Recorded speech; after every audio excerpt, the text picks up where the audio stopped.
Ieri sera in onda lo spettacolo piromusicale in Prato della Valle. Subito cominciamo con i voti della serata, una serata sottotono secondo noi, non solo per il freddo ma anche per i tagli che si sono fatti sentire. I voti della serata sono stati ripartiti nella seguente: organizzazione 5.5, sicurezza 10, rispetto dei regolamenti 4 e fuochi, che è l'argomento principale, 3.5.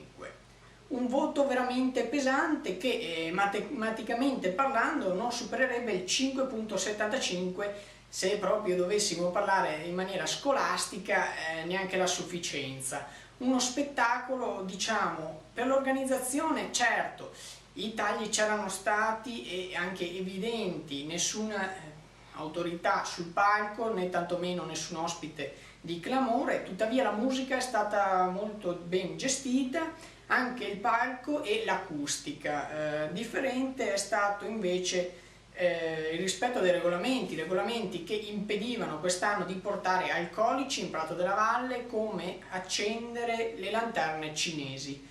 A questo proposito le immagini che scorrono ci fanno vedere gli interventi dei vigili urbani per bloccare alcune famiglie che tentavano di accendere le lanterne almeno fino a metà serata, dopodiché la troppa presenza di Vucumpra e di persone ha impedito l'intervento dei vigili.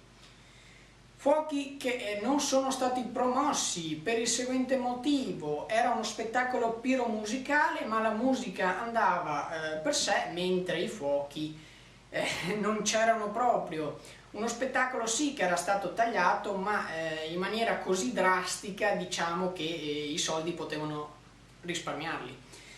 Per quanto riguarda l'aspetto della sicurezza, le pattuglie dell'antiterrorismo hanno bloccato interamente l'area del Prato della Valle, una ventina di mezzi di pronto intervento più le forze di sicurezza dei vigili urbani e gli agenti in borghese. Un'ottima organizzazione secondo noi quella del cordone di sicurezza, che però non è stata supportata dalla manifestazione. Sfiscia Channel News, Padova.